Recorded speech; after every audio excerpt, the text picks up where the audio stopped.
It's Friday! What's up, dudes? Alright, so I'll admit I'm not entirely where I wanted to be this week, but that's okay. Still made some pretty great progress. I thought we would be back on the ground, no jack stands, yada yada, but I didn't get there. But I did get a lot of stuff done this week, so let me show you. I did get the shifter mount. So it is 100% in place. I had to fab up a little bracket here because obviously with the trans tunnel going, like with the round edge there and the flange was overhanging, there was nothing I could do. So I took some flat stock I had here, made out a little pattern, cut it, yada yada. What I used in the trans tunnel, just for your guys' reference, things called nutserts. I got a little tool, which really it's not a whole lot. So these are nutserts. So think of like a pop rivet if you're not familiar with. A little lesson here. My big old phalanges. So think of like a pop rivet. There's the nutsert. So you drill the proper hole, whatever size is needed. They sell these things in all kinds of sizes. Whatever size is needed, you get the bit, proper bit. You then get this little tool. They sell big like pop rivet tools too, like with the big handles and stuff. But I just went with something like this, very simple. You can even use a bolt and a nut. You know what I mean? If you're really desperate. But this thing, it's got like a little flange on the end there. It's very tiny. But so you screw that on there. Yada yada yada. Just loosely screw it on there.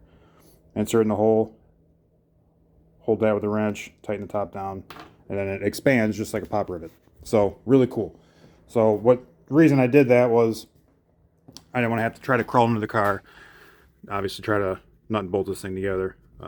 These Phillips heads are just temporary quarter 20s that I had. I'm going to get some machine bolts for them. So I got the cable adjusted. I think pretty good. I went through the gears. It's far from what I call perfect, but I really do think that it will be fine. And I guess worst case it's not. I'll figure that out. This is going to take some getting used to though. I'm not going to lie. But what is nice about it is there's 2, there's 3. So it's just a matter of slamming the thing, which is freaking awesome. So that's that. Neutral safety's hooked up. Shifter cables ran. Now what I had to mount it this way. I had some discussion with myself. I thought about angling the shifter. And I could have did it if I would have went with a post mount where you weld a post and then you can move it around kind of thing. I opted for these nice stainless brackets that precision sells, so I was kind of stuck going straight, and it's not bad. I threw the driver's seat in before I mounted it, just to kind of get a feel for it. I was able to kind of locate where my other shifter was, my B&M, so I kind of based it off that. So that's that. What is noticeable here? Shifter cable. It's going to be visible. And there's nothing I can do to hide it, and it's fine. I don't care. The console is probably going to come back maybe here-ish somewhere. So I'm going to have to make some kind of provision for this. That's going to be a little treat, but it's doable. It'll happen. I got all the trans controller stuff situated on this terminal block. This all goes down to the transmission. These are going to get redone. These are actually trans brake wires here, but I'm going to redo those with I got a different cord I'm going to use. Line lock right here. Everything hidden under the carpet. So it's awesome. Freddie Brown trans controller. These are just some accessory wires that are just chilling for the time being. They're not finished. Here is all my bump box stuff. Once the console's back in, this is how you you adjust like your aggressiveness on your bump or whatever. This little guy here. So I'll just mount this to the console somehow. So that's that. I just seen that wire was loose. Oh my god. If I don't fix it now, it's gonna drive me nuts. So, well, I got you here. Grab a screwdriver. And oh, I know why that's loose. Never mind. I know why that's loose. Because I'm going to show you guys something. hold on a second. I forgot about that.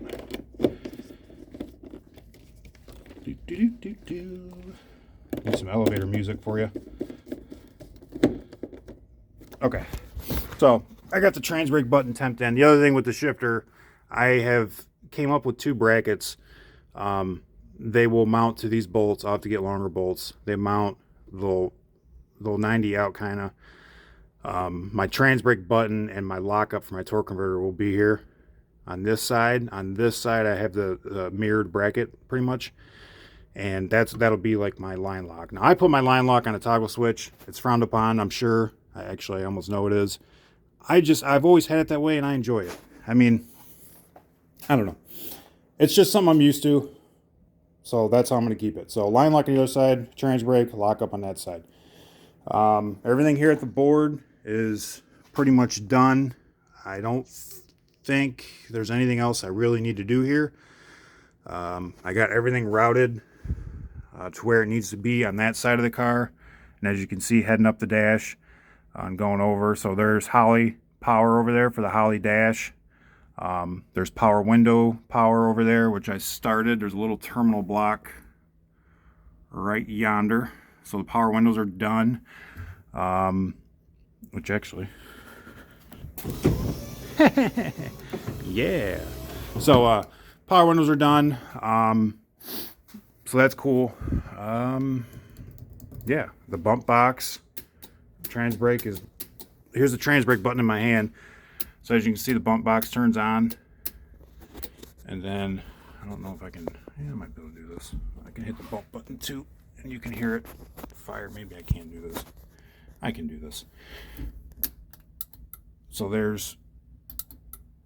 that's the bump button. You probably can't hear the solenoid and the transmission clicking when it bumps, but so that's cool. That's all done. Everything else on the trans controller, everything seems fine. Obviously, I won't know till the car runs, but there's no reason it shouldn't be fine. So this will get finalized with the bracket, here-ish, something like that, along with lockup, yada yada. I got fan and water pump wires right over there. They're starting through the fender there.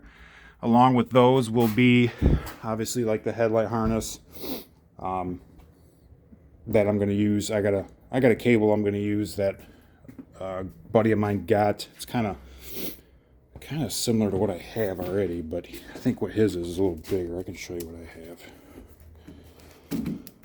So I got something like this. So it's like a 16.4 or something like that. I think that's what this one is. I think his might be a little bit bigger. But I'm going to run that through there. A little bit cleaner. Get it through. I have the headlight stuff tucked in the fender here. You probably, it's too dark, but it's back there. So that's where all the headlight harness stuff will be.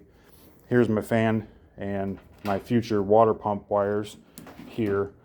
Like I said, I ran that because I don't have an electric water pump now, but good chance when the 351 goes together, I'm probably going to put an electric water pump on it. So why not run the circuit now? That way I don't got to tear the dash back out or whatever, or hack something in, you know what I mean? So that's cool. So really, I'm not far away from really dropping this thing back on the ground and firing it up. I got to finish the coil wires in the engine bay. I do got to do that.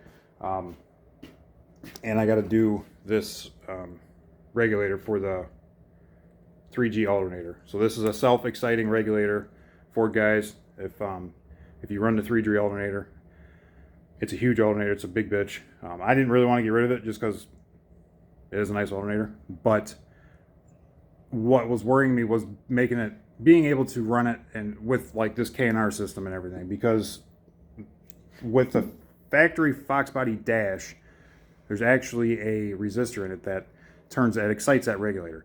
So I think you can actually alter the factory wiring to make it one wire as well. But I found this regulator on the interwebs. A couple of the it was either 82 Deck Facebook page or the 95 Deck Mafia. I can't remember either one. Someone talked about it, and it just happened to be exactly what I was looking for. They're on eBay. They're like $40. You can't get much simpler than that. So I got to swap these regulators out. Then that'll be good. And then I think I can at least take it to American Race Cars and get the cage part of it done. Because everything else is like the Holly, I don't want to hook up yet because he's going to have to unhook a bunch of shit, you know, power to weld on the car anyways. So there's no sense in me hooking the Holly up. I got power windows now, so when I put it on my open trailer, I can climb in and out of it. That's kind of a nice thing about power windows for me. But outside of that, it should be able to go to him. I mean, obviously the headlights, turn signals, all that's got to be done. But I mean, that's stuff I can do once the bars are in and we're in good shape. Outside of that, guys, I think that might be it. I'm tired. It's been a long week. Been out here every morning. No, I'll take that back. There was one morning I wasn't out here because of work. But whatever. What are you gonna do? You know what I mean? So we're not far, guys. I mean, I'm a couple days away from this thing firing up. And oh, I guess I should discuss too. I guess I'm gonna put carpet over all this. By the way, the shifter will come back out. I got a piece of black carpet that a fellow yeah dude gave me. So piece of black carpet's gonna go down. The shifter will then go back down too. So, but that's all. That's all I got, guys. The thing, like I said, it's close, man. It's close. I just like doing that. It's just fun. I'm just gonna sit out here and play with the switch panel, I guess. So, and be late to work. All right, guys. Have a good weekend.